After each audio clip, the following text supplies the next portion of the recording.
I'm Dave Palumbo, founder of Species Nutrition. I created Species Nutrition with one mission in mind: to provide bodybuilders and serious athletes with no-nonsense supplements that work and are backed by science. From my earliest bodybuilding days, I believed in only putting the best in my body. And that lives on in the Species Nutrition line of products. We use only top-of-the-line formulations dosed for maximum results and the best flavoring systems available. I put my name and reputation on every bottle of Species Nutrition products. If you want to be your absolute best, join the evolution.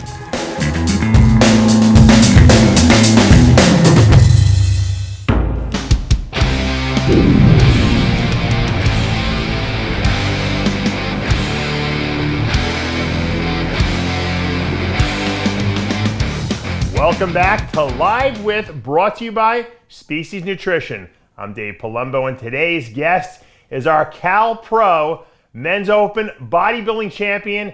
He's going to the Olympia. He's the new honky-tonk man himself, Antoine Vaillant. Welcome. How's it going? I love the hat. You look like Uncle thanks. Sam. I'm in Nashville, Tennessee. I want to fit in, so I thought I would get that hat. What are you doing in Nashville, Tennessee? Do you have a recording contract or something? No, there's a there's a big event next weekend at Carbon Culture USA. It's actually Brendan Curry's gym that he opened up, and he invited us with Brent, who's also owner of the Armada manufacturer, supplement manufacturer that's manufactures some of our supplements. Right. And he invited us to go to this event there. It's going to be pretty cool. My friend Jujiman was going to be there. John Milo's going to be there, Jose Raymond, a bunch of celebrities from the fitness industry. That's a huge event. I'm glad to see during these COVID times that we're still doing events, because this might be the first event I've heard about. We're all wearing masks and trying to stay away from each other, and just like somebody who's got the sniffles, we kind of get paranoid a little bit, but it's all good. Was it weird having to compete on stage with a mask on? I had to ask you that, because I was meaning to, because that was the first show I'd really seen in Vegas where pro men had actually have masks on. I know, but the thing is that my mask that I had, at some point I was breathing and it was going in my mouth. But the Tarek El Guindi said, if you need a break, you can just ask us, and it won't be like counting like a default in the points. Right. So one time I called, I need a break, and Max Charles had a valve in his mask so he could breathe better. Oh, that's smart.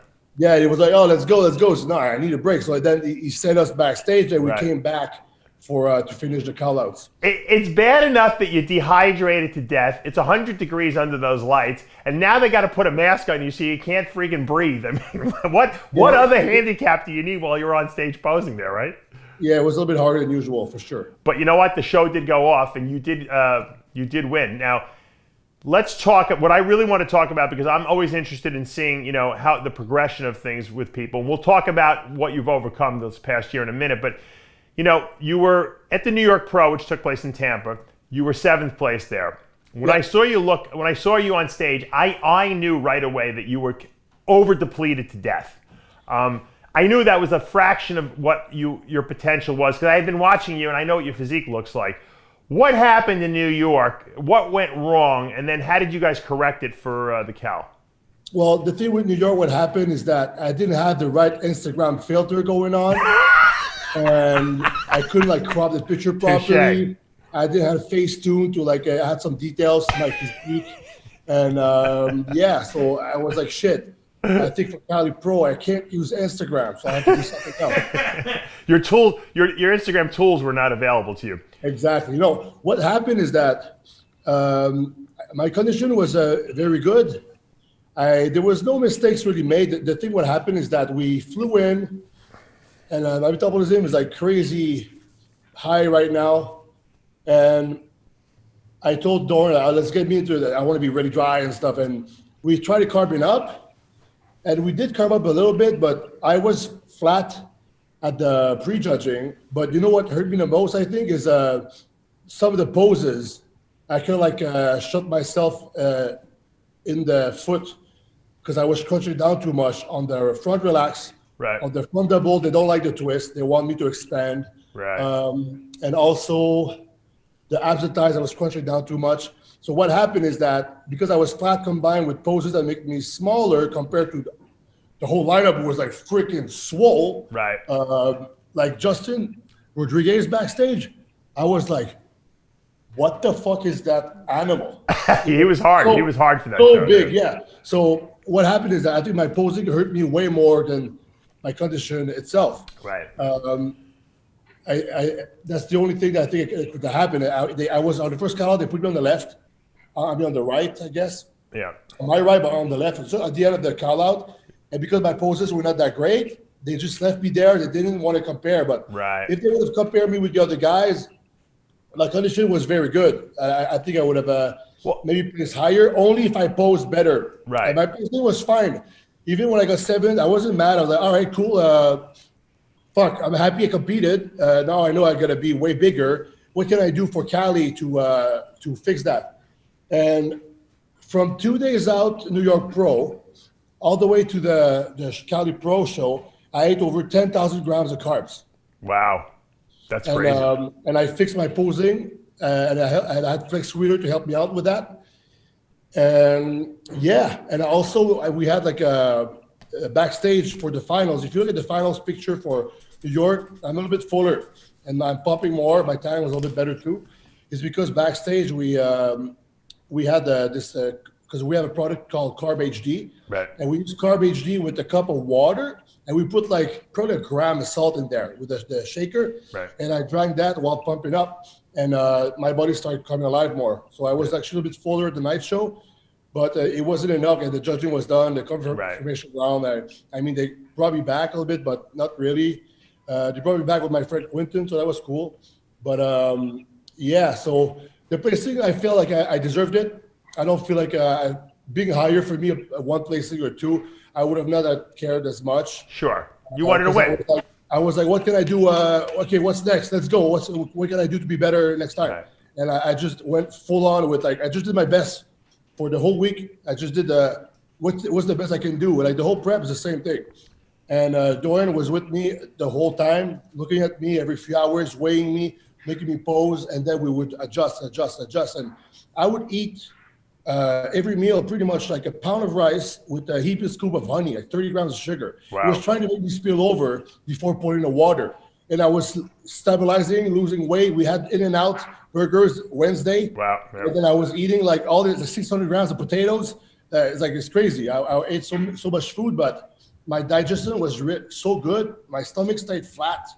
I learned something now. I'm only using salt with my meals. I don't use the crazy condiments because that I think can make your like garlic and stuff can make your waist bloated more than you think. Yeah. But just salt and rice, it just goes right. Just like I tell people all the time, don't cut your sodium out. I mean, except maybe at the very end, because the sodium is what keeps your muscles full. I mean, I think it's a huge mistake people make. We didn't cut sodium at all. Yeah. Like even he was telling me to salt my meals even more. Absolutely. Yeah. No, that's a good thing.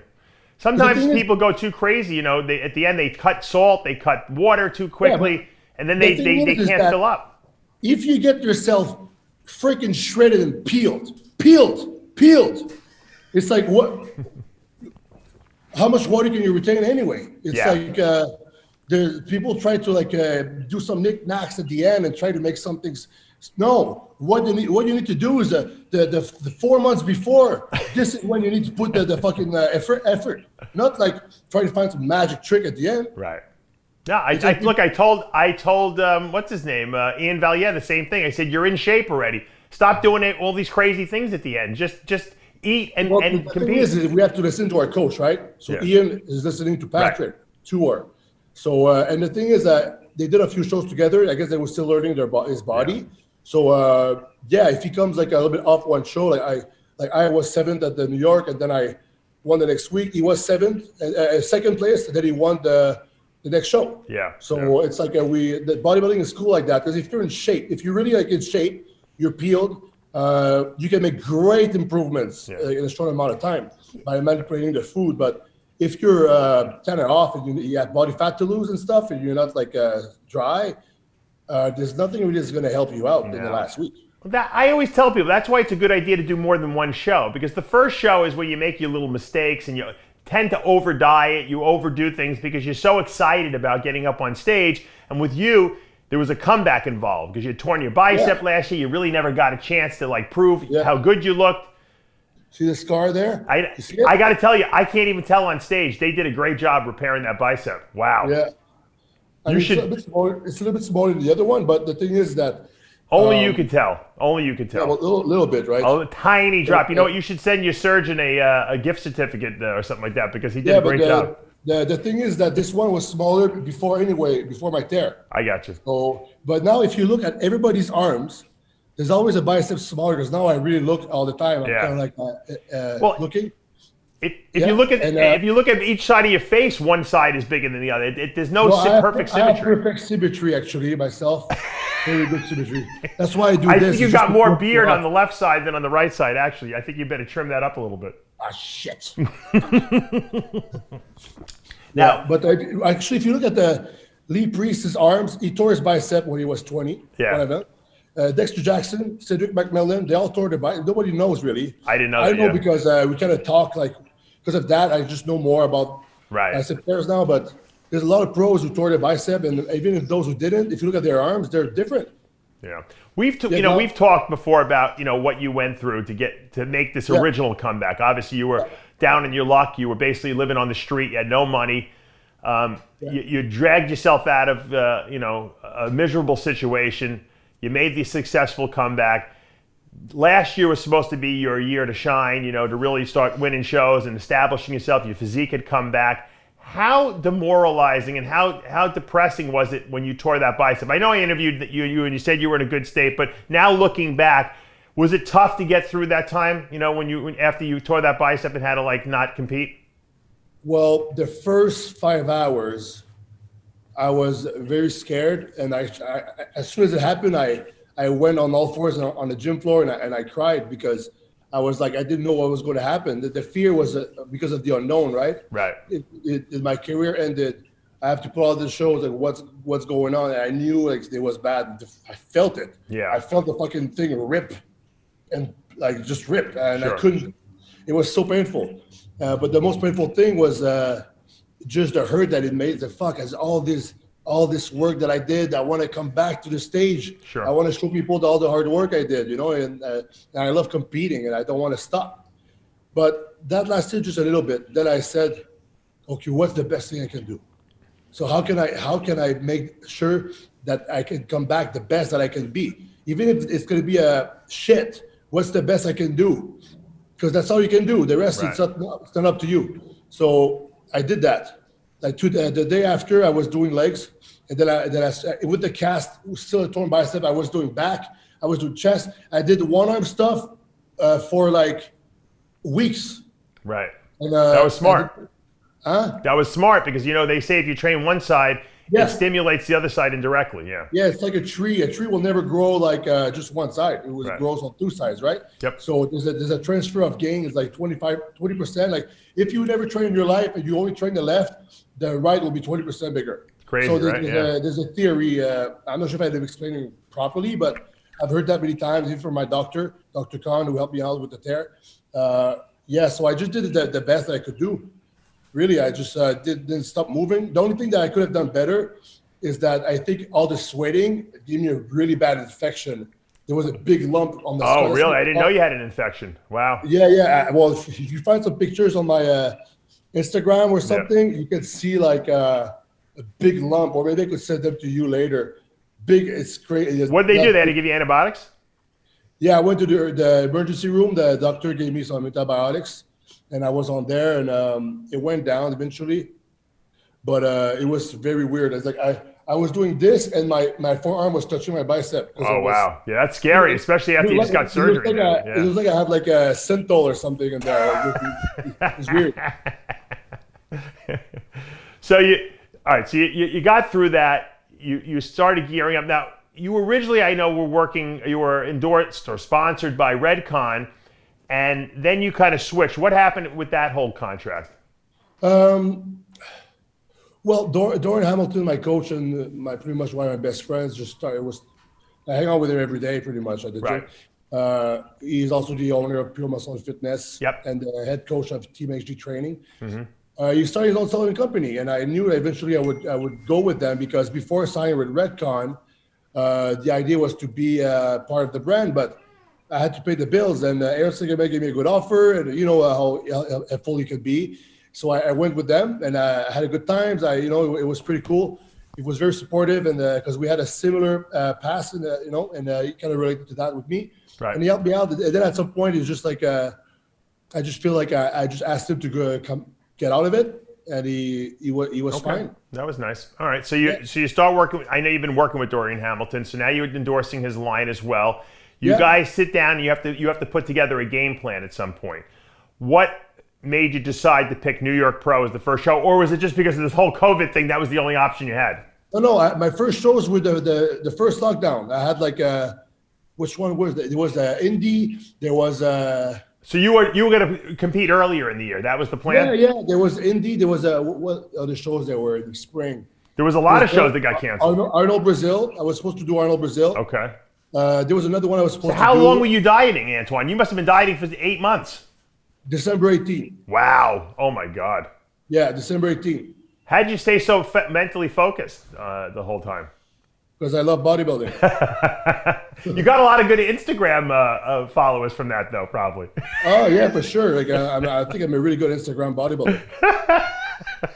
Now, let me ask you this question, because I always believe things work out the way they're supposed to. So, obviously, do you think that all those extra months of dieting gave your body a more refined look because you had a lot of detail and really good lines running through your body? I did stay leaner because the thing is that when the shows got locked down, I shut it off.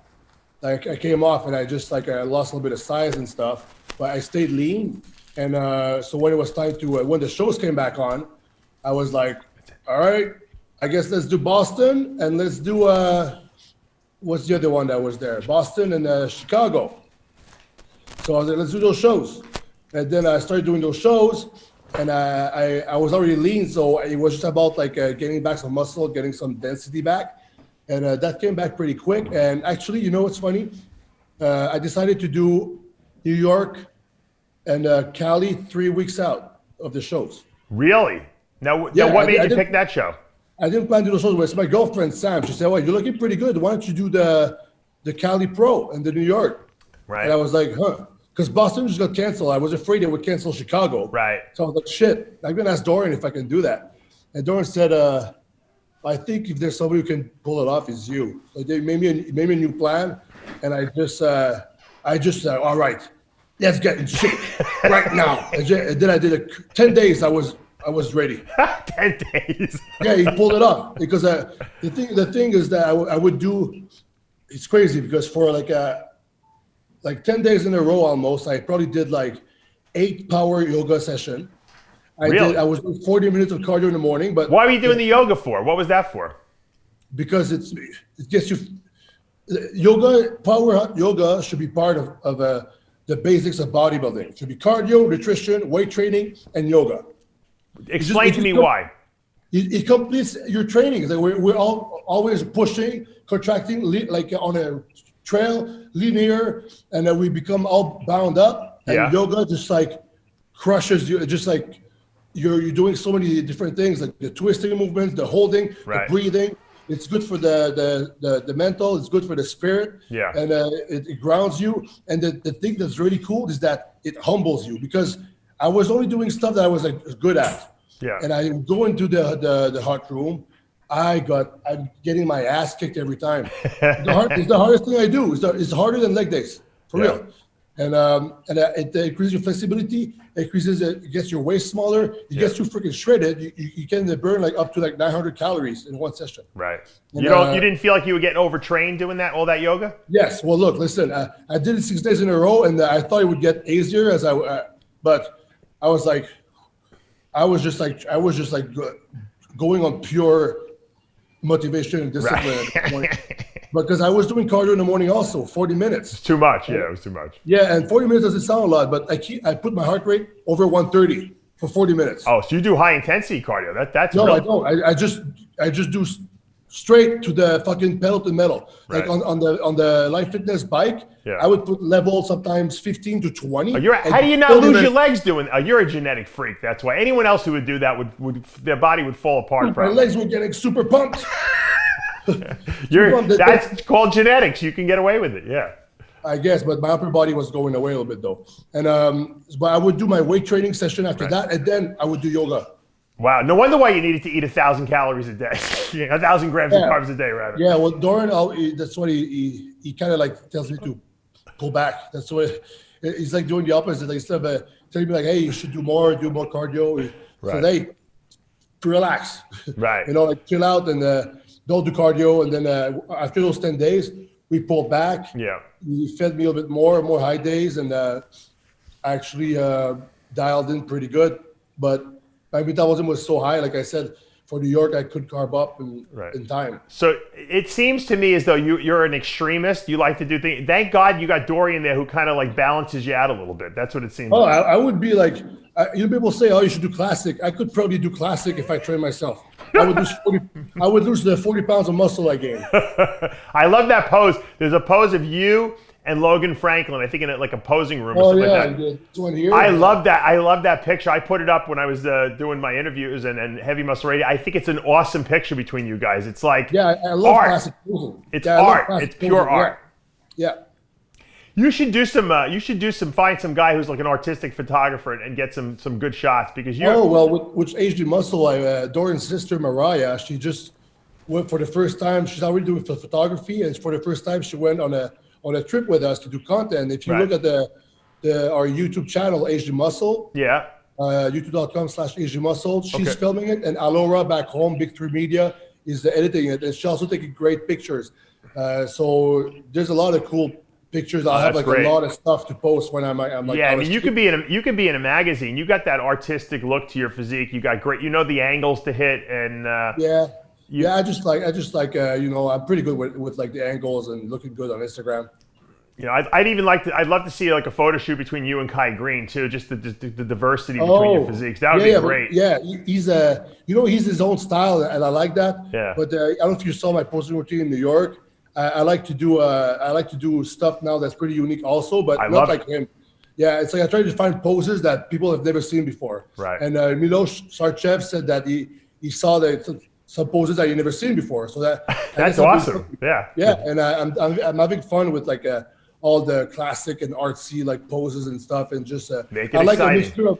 I like a mixture of classic.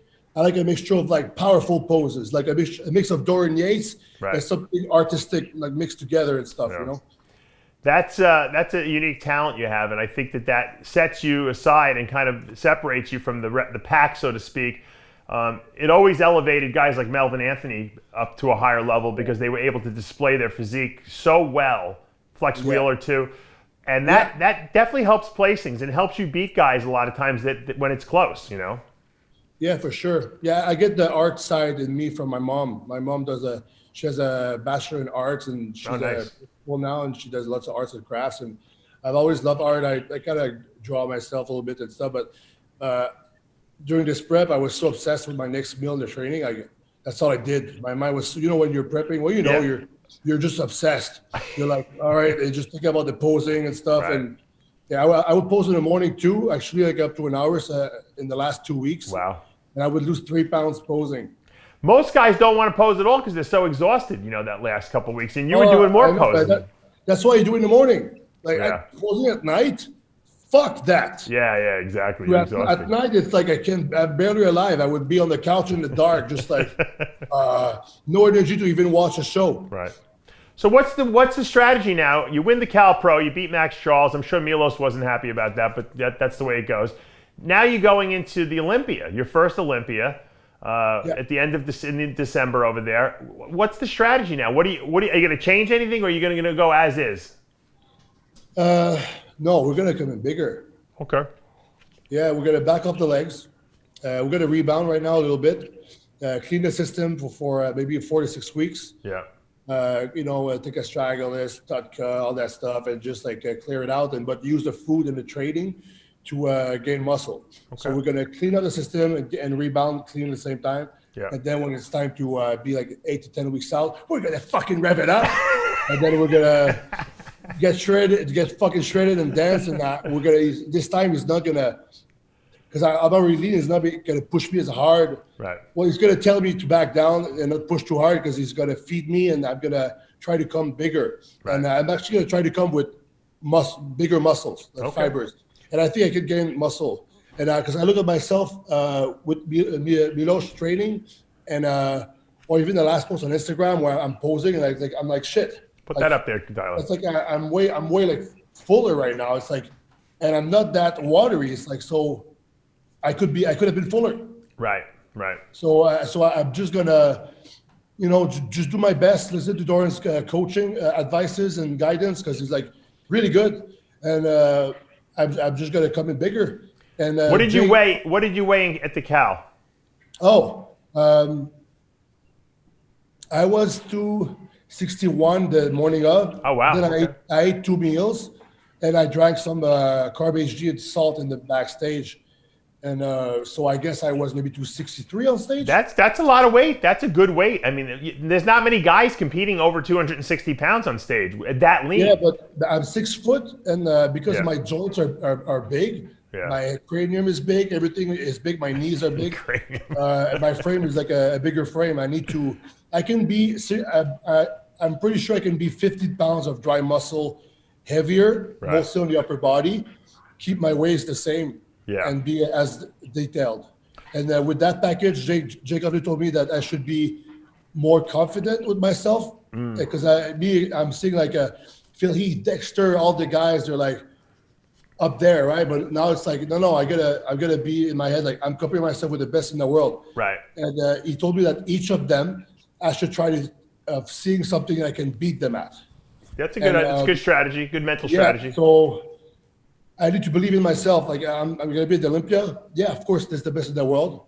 And people always told me, there's a lot of people who don't believe in me, but so far I've been like just pushing hard and doing my best, and I'm on a good path. The path I am right now, obviously, is the one I'm supposed to take. Yes. I'm going to keep working hard in that path, and we'll see what happens. But I need to change my mindset about what I can do in bodybuilding. Mm-hmm. Let me ask you this question. What did Flex Wheeler tell you when you spent all that time posing with him? Did he give you any advice that you took to heart? Yeah. Well, there's a whole video on it on HD Muscle YouTube.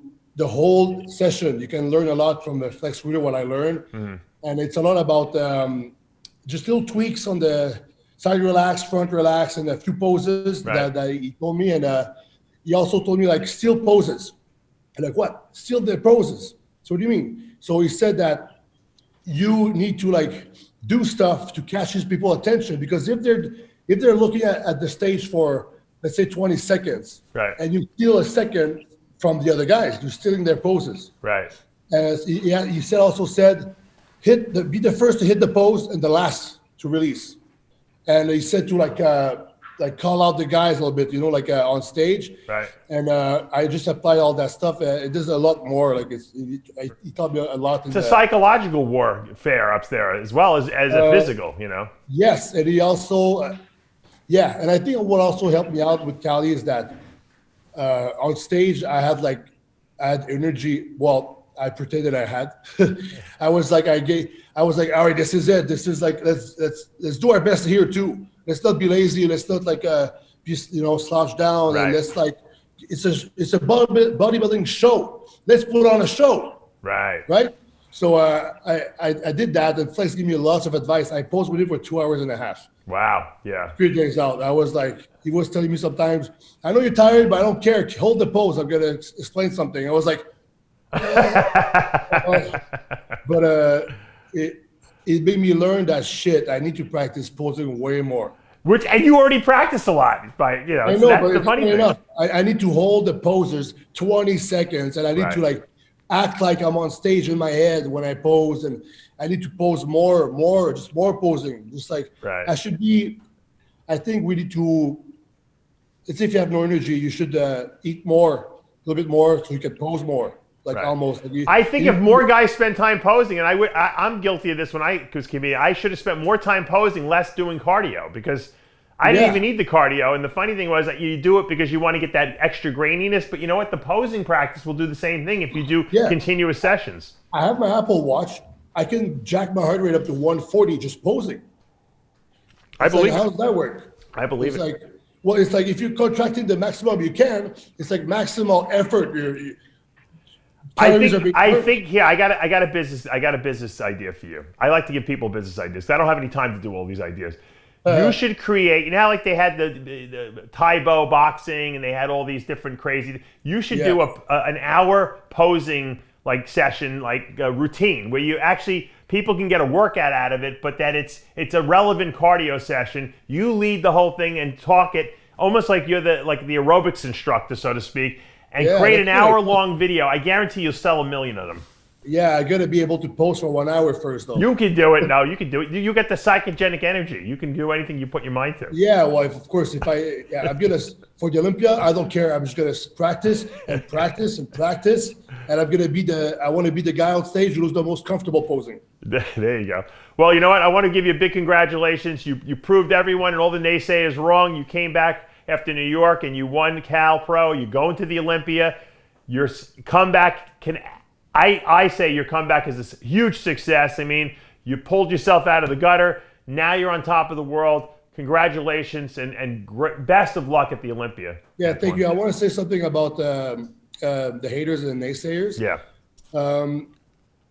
It doesn't affect me at all when people say that. When people talk negative or they say comments like, "Hey, what's up with your nipples, man?" Like, I go with it and I just say, "Oh, I train nipples twice a day." You know something. You shouldn't let. That's the one thing I want to say. You shouldn't let. Because what happens if somebody hates on you on Instagram, is because what they saw in your picture triggered something in them that is triggered because of their experiences in the past, right. And they react to the stimulus of you in a certain way. Of course, it's not about you. You should never take anything personal. No, or they're jealous of you too. That's another thing. Yes. Yeah. So the thing is if you react back, you are reacting to their reaction of something that triggered them. Right. So it's just nonsense. It goes nowhere. It's not good for anything. You're right. You should never let somebody's reaction and impulsion affect your day. You should never let them or whatever they're writing affect you, because they're being affected by seeing you. So you got to stop the cycle at some point. Yep. So Wayne Dyer said, "Don't let the good opinion of others influence you in any way whatsoever." Yeah, exactly. Not even the good comments. Like if ignore the haters, ignore the good comments too. Appreciate them. Well, when I say the good opinion, I'm saying it sarcastically. So yeah, but you know, you're also right in the non-sarcastic way. Because if you feed off the likes and the good comments, you feed that off to validate yourself. You're shooting yourself in the head now. You're gonna look for that to feel good. Right. You're looking for that for validation, is what you're saying. Yeah, you should feel good inside. With just you in the now, and you should, like I said, don't let the comments affect you because they're just triggered by what they're seeing on the screen that happens to be in the shape of you. You're right. And you shouldn't let them affect your day. No, go on. Just like whatever. Like it's funny. It's just they're hating. It's like, okay, whatever. Move on. Yep. No, you're right. You're right. I think for me, when people hate or they say comments and stuff, it's just I'm like, it doesn't affect me at all. A zero. So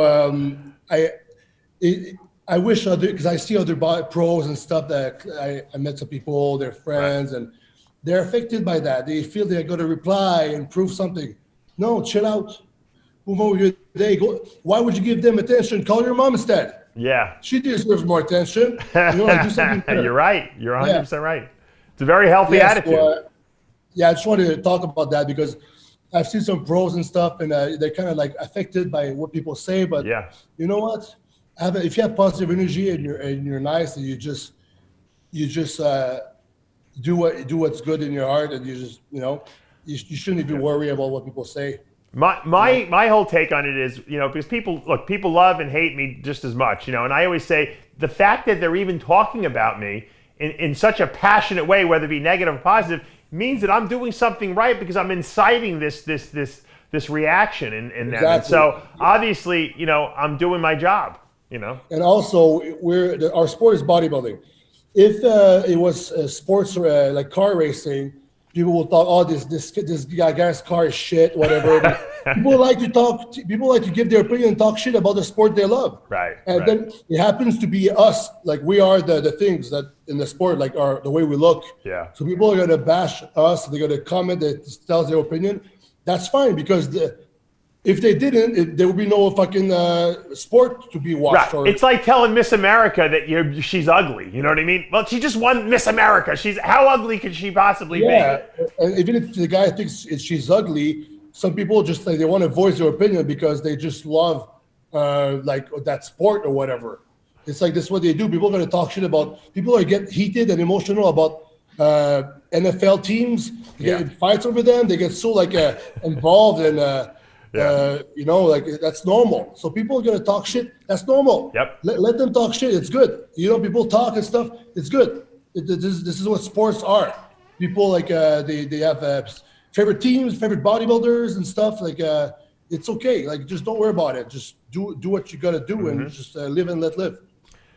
Amen to that, Antoine. Best of luck. Enjoy your little weekend. Say hello to Brandon Curry. He's opening a gym. You said, right? Yes, he is. Yeah. Unfortunately, he's not going to be able to come because of the pandemic and the rules. Because if he comes, he won't be able to come back to train to Kuwait. Oh, okay. He's going to stay over there. But you know what? I'll be there. Oh, so you're taking the place of Mr. Olympia, basically. Maybe that's a foreshadowing of things to come. Yeah, I guess. Yeah, I guess so. I'll be there with RXMuscle, with Jujimufu, who's also an RXMuscle athlete. Yeah. Dory, my coach, Dory Hamilton is going to be there. We're going to have lots of fun. And also go to HGmuscle.com, code AV for the supplements. Okay. Rider Wear, code AV10, Honorable Strength for the belts and stuff. That's my 3 main sponsors. Yep. And I want to thank Trifecta, who sponsored my food for the whole trip. Wow, Very that's good awesome. food, yeah. So check out Trifecta for all the food and stuff. It's pretty good. And I want to thank RXMuscle, Dave Palumbo.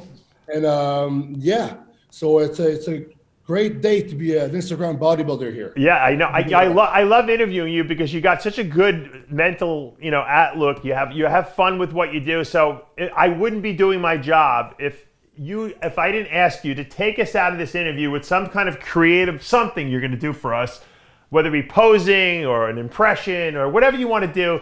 You take this interview and exit it in your own unique style. Okay. All right.